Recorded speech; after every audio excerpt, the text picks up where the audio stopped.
Right. మనతో పాటు BRS senior నాయకులు అలాగే బీసీ సంఘాల జేఏసీ చైర్మన్ ఓరుగంటి వెంకటేశం గౌడ్ ఉన్నారు. మాట్లాడే ప్రయత్నం చేద్దాం. అన్న నమస్తే అన్న. నమస్తేనే అన్న. ముందుగా హ్యాపీ న్యూ ఇయర్.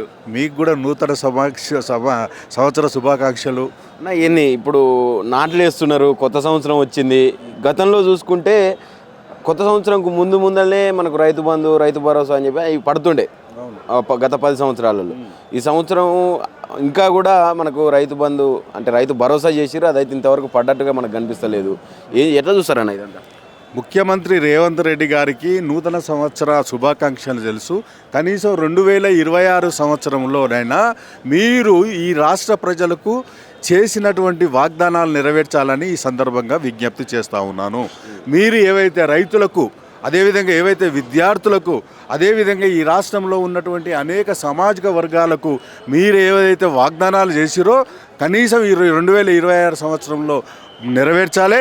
అదేవిధంగా ముఖ్యంగా ఈ రాష్ట్రంలో ఉన్నటువంటి యొక్క జనాభాలో 50% ఉన్నటువంటి రైతుల ప్రయోజనాలు నేర్చించాలి. ఎందుకంటే రైతులు బాగుంటేనే మనం ఈరోజు అన్నం తింటాం. కాబట్టి రైతుల యొక్క ప్రయోజనాలు చాలా ముఖ్యము. రైతులకు మీరు ఏ విధమైనటువంటి వాగ్దానాలు చేశారు గతంలో అంటే రైతు బంధు కానీ, రైతు బీమా కానీ, అదేవిధంగా రైతులకు ముఖ్యంగా యూరియా విషయంలో కూడా మీరు సరైన సరఫరా చేయటం లేదు. యూరియా సరఫరా చేయకపోవడం వల్ల ఈరోజు రాష్ట్రంలో ఉన్నటువంటి యొక్క రైతులందరూ కూడా చెప్పులు పెట్టి యూరియా కోసం కొట్లాడుతున్నటువంటి సందర్భము. యూరియా దొరకక వాళ్ళ పంటలు నష్టమవుతున్నాయి. కాబట్టి పెట్టుబడి నష్టం కావడం వల్ల ఈరోజు రాష్ట్రంలో ఉన్నటువంటి యొక్క రైతులందరూ కూడా మీ రైతు బంధు దొరకలేదు, కనీసం యూరియా కూడా దొరకలేదు. కాబట్టి తద్వారా వాళ్ళ పంటలు పండక చేసినటువంటి అప్పులు వాళ్ళు చెల్లించలేక ఆత్మహత్యలకు చేస్తున్నటువంటి సందర్భాన్ని మనం చూస్తూ ఉన్నాము. కాబట్టి 2025 పోయింది, 2026 సంవత్సరంలో రైతులు ప్రధానమైనటువంటి సమస్య అయినటువంటి యూరియా కానీ, అదేవిధంగా వాళ్ళకి ఇచ్చినటువంటి రైతు బీమా కానీ, రైతు బంధు కానీ, తర్వాత రుణమాఫీ కూడా చేయాలి. రుణమాఫీ కూడా ఏం చేశారు మీరు? అప్పుడు ఏమన్నారు?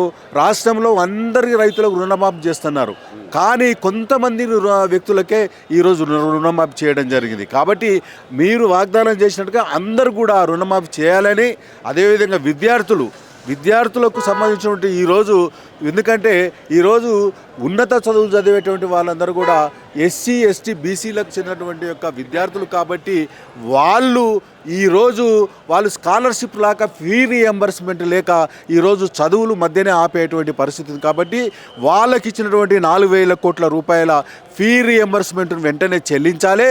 అదేవిధంగా యువకులకు అదేవిధంగా ఉద్యోగాలు ఇవ్వాలి. కాబట్టి అనేక సమస్యలు ఈరోజు అనేక సామాజిక వర్గాలు, వెనుకబడ్డ వర్గాలను కూడా మీరు సర్పంచ్ ఎన్నికల్లో అప్పుడు వీలు పడలేదు. 3,000 కోట్ల రూపాయల నిధులు, మా కేంద్రం నుంచి వచ్చేటువంటి నిధులు కొలాప్స్ అవుతున్నాయి. కాబట్టి మీరు అక్కడ సర్పంచ్ ఎలక్షన్లు వితౌట్ రిజర్వేషన్లు బీసీలకు నిర్వహించరు. కనీసం ఇప్పుడైనా వచ్చేటువంటి యొక్క మున్సిపల్ ఎన్నికల్లో కానీ, అదేవిధంగా జెడ్పీటీసీ, ఎంపీటీసీ ఎన్నికల్లో కానీ మీరు ఏదైతే కామారెడ్డిలో వాగ్దానం చేశారో ఆ వాగ్దానం ప్రకారం 42% రిజర్వేషన్లు ఇచ్చి ఎన్నికలు పోవాలని విజ్ఞప్తి చేస్తూ ఉన్నాను. ఇప్పటికి కూడా ఇంకా ఎలక్షన్లు మీరు చెప్పినట్టుగా ఇప్పుడు మున్సిపల్ కావచ్చు, జిహెచ్ఎంసీ కార్పొరేటర్కి సంబంధించినటువంటి ఎలక్షన్స్ కావచ్చు, ఎంపీటీసీ, జెడ్పీటీసీ కావచ్చు, అవి కూడా దగ్గరికి వస్తూ ఉన్నాయి. కానీ పాత పద్ధతిలోనే పెడతాం, మొన్న స్థానిక సంస్థలు ఏదైతే అమలు చేసినామో అదే తరహాలో మళ్ళీ ఈ ఎలక్షన్లు కూడా పెడతామనే వార్తలు కూడా వస్తూ ఉన్నాయి ప్రభుత్వం. ముఖ్యమంత్రి రేవంత్ రెడ్డి గారు, నేను ఒకటే విజ్ఞప్తి చేస్తూ ఉన్నాను. మీరు ఒక ముఖ్యమంత్రి, ఈ రాష్ట్ర ప్రజలకు మీ ఎన్నిక విజయం కోసం మీరు వాగ్దానాలు చేశారు. ఈ రాష్ట్రంలో ప్రధానమైనటువంటి సామాజిక వర్గము వెనుకబడ్డ వర్గాలు, వాళ్ళకి ఇచ్చినటువంటి వాగ్దానాలు స్థానిక సంస్థల్లో 42% రిజర్వేషన్లు ఇస్తామనే ఉద్దేశంతో జనగణన చేశారు, బిల్లు పెట్టారు, గవర్నర్ పోయింది, రాష్ట్రపతి దగ్గర ఉంది. మీరు ఇప్పటికైనా రాష్ట్రంలో ఉన్నటువంటి బీఆర్ఎస్ పార్టీ రెడీగా ఉంది. మా పార్టీ అన్ని పార్టీలను కలుపుకొని ప్రధానమంత్రి దగ్గరికి వెళ్ళి అక్కడ ప్రధానమంత్రి మీద, ఎందుకంటే ప్రధానమంత్రికి మీకు చాలా అనుకూలంగా ఉంటాడు కాబట్టి మీరు అక్కడ ప్రెషర్ చేయండి, ఒత్తిడి చేయండి. ఒత్తిడి చేసిన తర్వాత 42% రిజర్వేషన్లు వచ్చిన తర్వాతనే 9th షెడ్యూల్లో చేర్చిన తర్వాతనే మీరు జడ్పీటీసీ, ఎంపీటీసీ ఎన్నికలు నిర్వహించండి, మున్సిపల్ ఎన్నికలు నిర్వహించండి. ఆ విధంగా చేయకపోతే ఖచ్చితంగా వచ్చేటువంటి, ఎందుకంటే అంతకుముందు జరిగినది వితౌట్ సింబల్స్ ఉన్నాయి, ఇప్పుడు పార్టీల పరంగా జరుగుతాం. ఖచ్చితంగా కాంగ్రెస్ పార్టీని వచ్చేటువంటి ఎన్నికల్లో జడ్పీటీసీ ఎంపీటీసీ ఎన్నికల్లో మున్సిపల్ ఎన్నికల్లో కాంగ్రెస్ పార్టీని నామరూపాలు లేకుండా చేస్తామని చెప్తున్నారు. వీటికి అసెంబ్లీ సమావేశాలకు సంబంధించి 3 రోజులు జరగబోతా ఉన్నాయి. మళ్ళీ కేసీఆర్ గారు పాల్గొంటారా లేదా అనేది కూడా ఒక చర్చ నడుస్తూ ఉన్నది. దాంట్లో భాగంగా 15 రోజులు అసెంబ్లీ నడపాలి అని చెప్పి ప్రజా సమస్యల మీద మాట్లాడాలి, పీపీటీ పవర్ పాయింట్ ప్రజెంటేషన్కి కూడా మాకు అవకాశం ఇవ్వాలని చెప్పి బీఆర్ఎస్ పార్టీ కోరుతా ఉన్నది. ఎట్లా చూస్తారు ఇదంతా? ఇప్పుడు ఈరోజు బీఆర్ఎస్ పార్టీ నీళ్ళ కోసం ఏర్పడినటువంటి పార్టీ. నీళ్లు, నిధులు, నియామకాలు. మా ట్యాగ్ లైనే నీళ్లు.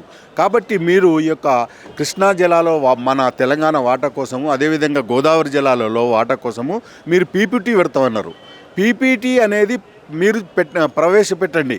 కానీ ఈ రాష్ట్రంలో ప్రధానమైనటువంటి రాజకీయ పార్టీ ఇలా బీఆర్ఎస్ పార్టీ. మాకు కూడా మీరు పీపీటీ పెట్టిన తర్వాత మాకు కూడా అవకాశం ఇవ్వండి. ఎందుకంటే మీరు గతంలోనే చెప్పారు, మీరు బీఆర్ఎస్ అధికారం ఉన్నప్పుడు పీపీటీ పెడితే అప్పుడు ఏమన్నారు మీ ఉత్తమ్ కుమార్ రెడ్డి గారు, రేవంత్ రెడ్డి మాకు కూడా మా యొక్క వాణిని వినిపించే అవకాశం ఇవ్వండి అని అక్కడ ఉన్నారు. మేము అక్కడ అవకాశం ఇవ్వకపోతే ఆ రోజు శాసనసభను బహిష్కరించి వెళ్ళారు. ఈరోజు అంటున్నారు పీపీటీ పెడతాము, అది పెడుతున్నారు.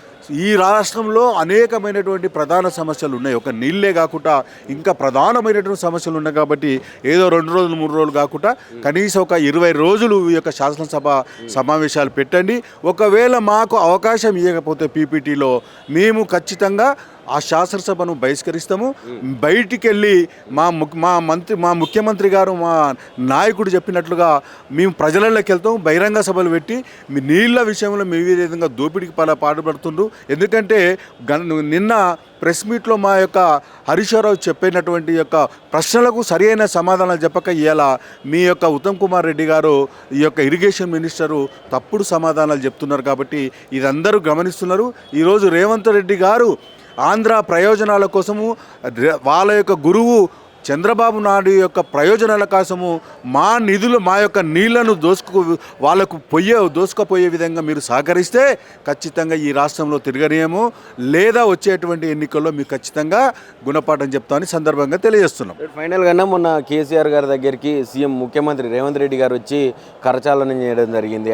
ఆయన బాగోగులు కూడా, ఆరోగ్య పరిస్థితి ఎట్లా ఉందని చెప్పి కూడా అడిగినటువంటి సన్నివేశం. దాన్ని కూడా కొంత కాంగ్రెస్ నుంచి మా నాయకుడు ఇది, మా నాయకుడు అది, కేటీఆర్ గారు లేవకపోవడం, ఇదంతా కూడా కొంత మైనస్ చేస్తూ ఉన్నారు కాంగ్రెస్ నాయకులందరూ కూడా. ఏం చెప్పాలి? ఇక్కడ సమస్య ఏదంటే ముఖ్యమంత్రికి రాష్ట్రంలో ఉన్నటువంటి ప్రధాన పక్షమైన కేసీఆర్ గారికి, కేటీఆర్ గురించి మీకేందండి? కేటీఆర్ గారు గతంలో ముఖ్యమంత్రి పదవి చేయలేదు కదా. కాబట్టి నేను అడుగుతా ఉన్నాను రేవంత్ రెడ్డి గారు, మీరు యొక్క శాసనసభలో వెళ్ళి మాజీ ముఖ్యమంత్రిని కలవడము చాలా మంచి పరిణామము. ఎందుకంటే మీరు ముఖ్యమంత్రి కాబట్టి మీరు ఈ యొక్క రాష్ట్రంలో ఉన్నటువంటి ప్రజలందరూ కూడా ఆదర్శప్రాయంగా ఉండాలి, ఒక ఐడియల్గా ఉండాలి. కాబట్టి ఈ యొక్క సంస్కారంగా ఒక మాజీ ముఖ్యమంత్రి దగ్గరికి వెళ్ళి కలవడం వల్ల మేమందరం హర్షిస్తున్నాము. కానీ ఒకటే విజ్ఞప్తి చేస్తున్నా, మీరు బయట చేసేటువంటి యొక్క ప్రకటనలు, బహిరంగ సభల్లో మీటువంటి యొక్క ఉపన్యాసాలలో, అదేవిధంగా మీ యొక్క పత్రికా విలేకరుల సమావేశంలో కూడా మీరు ఈ విధంగానే ఉండాలి. మీ భాష మార్చుకోవాలి. లేకపోతే గతంలో మీరు చేసినటువంటి ఈ కొస్గిలో, కొడంగల్లో చేసినటువంటి మీటింగ్లో మీ యొక్క వ్యాఖ్యలు చూసి ఈ రాష్ట్రంలో ఉన్నటువంటి ప్రజలందరూ కూడా అసహించుకుంటున్నారు. అదేవిధంగా దేశంలో ఉన్నటువంటి పౌరులు కూడా చూస్తున్నారు, అరే తెలంగాణ వాళ్ళకి ఇట్లా ఉంటారా, ఈ యొక్క బజారు భాష మాట్లాడతారా అన్నటువంటి యొక్క ఈసడించుకున్నటువంటి పరిస్థితి. కాబట్టి ఒకటే విజ్ఞప్తి చేస్తున్న ముఖ్యమంత్రి రేవంత్ రెడ్డి గారు, ఈ రాష్ట్రంలో తెలంగాణ ప్రజల యొక్క గౌరవాన్ని పెంచడానికి, తెలంగాణ ప్రజల యొక్క ఔన్నత్యాన్ని పెంచడానికి మీరు ముఖ్యమంత్రి కాబట్టి మీరు యొక్క వేషను, మీ భాషను మార్చుకొని ఈ ప్రజాస్వామ్య వ్యవస్థలో ఉన్నాం కాబట్టి అందరినీ గౌరవించుకుంటూ ప్రజలకు ఇచ్చిన వాగ్దానాలను నెరవేర్చుకుంటూ పోవాలని విజ్ఞప్తి చేస్తున్నాను కొత్త సంవత్సరంలో. Thank you Naveen.